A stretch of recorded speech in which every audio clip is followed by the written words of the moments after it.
Oke, jadi di pertemuan kali ini kita bakal belajar tentang polimorfisme. Sebelumnya, kalau misal teman-teman butuh penjelasan mengenai konsep atau materi sedikit tentang polimorfisme ini, teman-teman boleh nonton video sebelum video yang ini.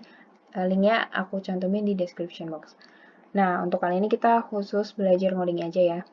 Pertama, kita bikin dulu nih kelas mainnya sebagai kelas untuk mengeksekusi program yang udah kita bikin nantinya. Nah, di polimorfisme ini kita akan mengangkat konsep pewarisan atau inheritance yang teman-teman udah belajar sebelumnya ya. Nah, di pewarisan itu kita tahu bahwa kita punya superclass dan subclassnya. Di sini aku bikin orang Java ini sebagai superclassnya, kemudian mahasiswa Java ini sebagai subclassnya, di mana nanti mahasiswa itu akan mengextend kelas orang. Nah, lanjut aja. Kita bakal bikin program dulu di superclassnya. Aku mau bikin atribut dulu. Pertama itu private, kemudian string nama. Nah, setelah buat atribut, kita bikin sebuah konstruktor. Semoga teman-teman masih ingat ya, kalau nama konstruktor itu harus sama dengan nama kelasnya. Jadi kalau di sini kita bikin konstruktor dengan nama public orang juga. Kemudian kita kasih parameter, yaitu string nama. Setelah itu kita masukin list nama, sama dengan nama. Nah, untuk di sini teman-teman masih ingat kan ya di pertemuan sebelumnya. Nah, kalau yang nama di sini itu akan mengacu pada atribut global di sini. Kemudian kalau nama yang ini akan mengacu variabel yang ada di parameter. Nah, setelah kita membuat konstruktor, coba aku mau membuat sebuah metode. Misal aku mau bikin metode namanya itu berbicara. Nah, di metode ini aku mau coba menampilkan output yaitu orang yang sedang berbicara itu bernama siapa. Nanti kita masukin value-nya. Nah, sejauh ini aman ya teman-teman ya. Coba kita panggil dulu di kelas main-nya. Jangan lupa ini harus pakai main metodenya ya. Nah, kita bikin objek dulu. Pertama itu tadi dari kelas orang ya. Kita bikin dulu nama kelasnya. Kemudian kita bikin nama objeknya. Ini bebas kalau nama objeknya. Kemudian keyword new. Nah, di sini adalah nama yang akan kita masukkan ini adalah nama konstruktornya. Nama konstruktor yang ada di kelas orang ini. Apa coba? Yaitu namanya orang juga. Jadi kita punya konstruktor dengan string nama. Maka kita masukkan di sini. Wah, sorry. Kita masukkan di sini adalah nama konstruktornya yaitu orang. Kita masukkan value-nya, tadi string nama, misal kita mau masukkan Adinda. Nah, kemudian kita panggil, yaitu dengan menulis nama metodenya, yaitu tadi berbicara. Nah, gimana outputnya? Apakah berhasil? Coba kita lihat. Nah, ini dia ya teman-teman kepanggil ya. Orang yang sedang berbicara itu bernama Adinda. Nah, ini masih program yang biasa ya teman-teman. Sekarang coba kita mau masukin overriding-nya. Jadi overriding ini bakal terjadi di subclass-nya ya. Nah, coba kita masuk ke subclass-nya, yaitu kelas mahasiswa. Aku mau bikin atribut lagi. Atribut dengan integer name-nya. Nah, terus setelah bikin atribut, kita akan membuat konstruktor juga.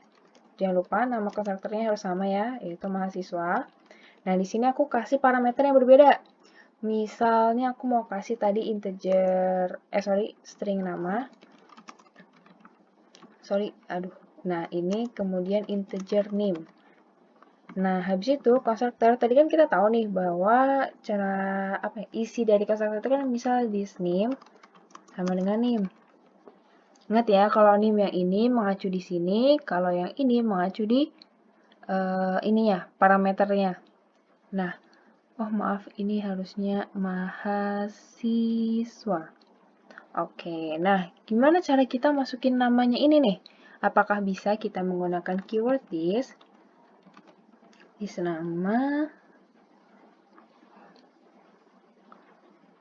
Kenapa nih? Maaf ya teman-teman, sepertinya ada kesalahan teknis sedikit. Oke, lanjut. Ini kita hapus dulu, this nama sama dengan nama. Apa yang terjadi? Ternyata error nih teman-teman. Kenapa? Karena kita tahu bahwa variabel nama ini kita kan mau mengambil dari superclass-nya, yaitu kelasnya orang. Tapi sayangnya di sini itu sifatnya private. Kita tahu bahwa private itu hanya bisa diakses oleh kelas itu sendiri, tidak bisa diakses oleh kelas lain, walaupun kelas itu kelas turunannya. Nah, gimana caranya supaya variabel nama itu bisa diakses oleh kelas anaknya tanpa mengubah private ini menjadi public? Caranya yaitu kita mengubah kata kunci this ini menjadi kata super. Kita kita panggil yaitu super nama. Nah, dengan kata super ini maka kita bisa memasukkan atau memanggil variabel nama yang ada di kelas orang.java ini ke dalam kelas mahasiswa.java. Nah, selanjutnya aku mau mencoba membuat metode dengan nama yang sama, yaitu kita masuk ke konsep overriding, yaitu public void apa tadi namanya? Berbicara ya, berbicara. Nah, di sini aku mau bikin kata yang berbeda. Uh,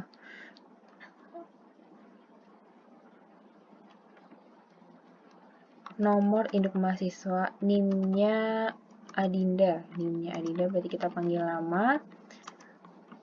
NIM-nya Adinda adalah kita panggil nilai NIM-nya. Nah, gimana nih teman-teman? Ada yang error nggak nih? Nah, ada yang error ya. Apa yang error coba? Nah, nama has private access in orang.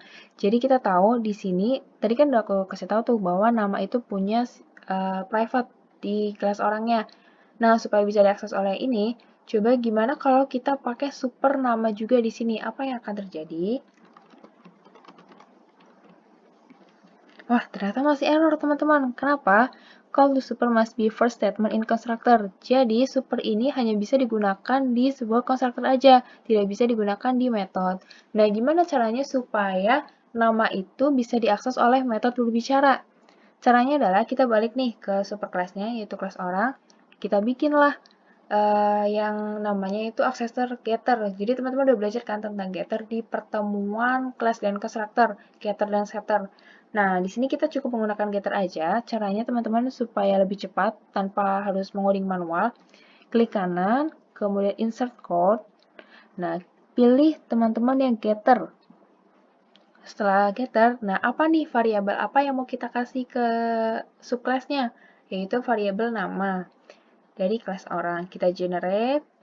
Nah, muncullah nih public string get nama, return nama. Jadi, fungsi dari get nama ini nanti adalah mengembalikan variabel nama yang ada di sini. Nah, supaya nama ini bisa diakses oleh kelas mahasiswa, maka kita menggunakan get nama ini, fungsi dari get nama, karena dia sudah otomatis mengembalikan nilai nama. Jadi, kita cukup memasukkan di sini adalah nama fungsinya tadi adalah get nama. Error nggak nih? Nah, nggak error kan teman-teman? Sekarang coba kita panggil di kelas main. Kita bikin objek baru dari kelas turunannya, yaitu kelas mahasiswa. Kita bikin nama objeknya obj mahasiswa. New. Nah, ini dia. Jangan lupa, ini adalah nama konstruktornya, yaitu konstruktor mahasiswa. Tadi parameternya ada dua ya teman-teman. Yang pertama itu string nama. Kita masukin Adinda. Kemudian parameter kedua adalah integer name. Integer name-nya itu 018053 gitu misal. Nah, sekarang kita panggil. Kita panggil obj mahasiswa berbicara void. Oke, coba sebentar ini ada error ya teman-teman. Integer number, too large teman-teman. Coba bentar. Kita ganti dulu name-nya itu apa ya? 053 deh. Coba ya ini ya. Sekarang kita run. Apa hasilnya? Nah, ini dia. Muncul ya, kalau di kelas mahasiswa tadi kan kita bikin outputnya itu NIM-nya nama adalah berapa gitu. Nah, terus, sorry, ini kenapa 43 ya? Coba kita ganti dengan 53. Apakah 0 ini mempengaruhi, teman-teman? Nah, ternyata mempengaruhi ya. Jadi gini ya, kita cukup 53 aja. Nah, ternyata kita tahu nih NIM-nya Adinda adalah 53 itu dari sini ya, dari metode yang berbicara, oleh kelas mahasiswa. Kemudian kalau output yang ini, itu adalah dari metode yang berbicara dari kelas orang. Nah, sekarang gimana kalau misal, kan kita tahu nih bahwa di pewarisan itu nanti subclass-nya yang mahasiswa ini akan mewarisi atribut atau metode yang sifatnya itu publik dari superclass-nya. Nah, coba kita akan menghapus metode yang berbicara ini. Apa yang akan terjadi? Apakah error? Nah, kita lihat ya di mainnya. Ternyata nggak error nih, teman-teman. Karena kita tahu, orang ini kan superclass-nya nih. Dia punya metode namanya berbicara. Otomatis, di kelas mahasiswa itu dia sebenarnya itu memiliki metode berbicara juga. Yang mana isinya itu sama dengan... Aduh, maaf ya teman-teman. Yang mana kelasnya itu sama dengan... Wah, kenapa jadi begini ya? Sebentar teman-teman.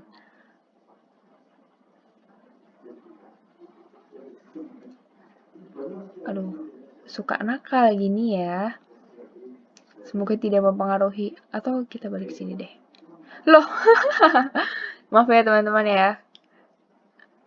Kenapa jadi begini deh?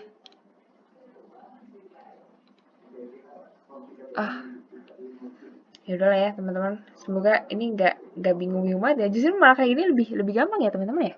Nggak perlu bolak-balik gitu. Nah iya, jadi nah ini nih kita tahu berbicara ini nanti dari kelas superkelasnya ini orang Java itu akan diwarisin ke mahasiswa gitu. Nah, makanya di sini tuh nggak error gitu. Walaupun kita bisa memasukin parameter dari konstruktornya kelas mahasiswa, tapi kira-kira outputnya kayak gimana? Coba kita run ya. Nah, kok run. Nah, hasil outputnya ini ternyata sama kayak metode yang berbicara di kelas orang. Iya, jadi seperti itu teman-teman. Konsep overriding itu nanti si si program ini tuh akan mencari metode yang ada di kelas mahasiswa dulu. Kalau di kelas mahasiswa itu tidak ada metode berbicara, maka dia akan maju ke superkelasnya yaitu kelas orang. Jadi gitu, kalau mahasiswa di sini kan nggak ada ini ya, nggak ada metode berbicara. Makanya dia langsung nyari metode berbicara yang ada di superkelasnya. Makanya dia nampilinnya yang ini, yang orang yang sedang berbicara itu bernama Dinda. Kecuali kalau misal di kelas mahasiswa itu ada